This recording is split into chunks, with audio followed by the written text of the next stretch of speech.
बाळूमामांनी जमिनीवर फक्त एक गोल काठी फिरवली आणि चोर रात्रभर गोल गोल फिरत राहिले। व्हिडिओ शेवटपर्यंत पहा। एका गडद काळ्या कुट्ट रात्री गावाबाहेर शांत शेतात बाळूमामा मुक्कामाला होते। त्यांच्यासोबत 1200 बकऱ्या, 70 मजबूत घोडे आणि सेवेकरी गाढ झोपेत। मध्यरात्र 5-6 चोर अलगद शेतात शिरले। त्यांचा प्लान पक्का, पहिले बकऱ्या, मग घोडे आणि लगेच पळायचं। ते धावत लागले, पण अचानक बाळूमामा शांतपणे उठले, डोळे मिटले आणि काठी जमिनीवर गोल फिरवली।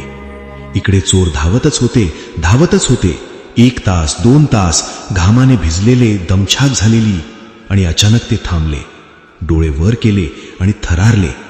ते पुन्हा त्याच जागी उभे होते जिथून सुरुवात केली होती। घाबरून ते बाळूमामांच्या पायाशी येऊन बसले।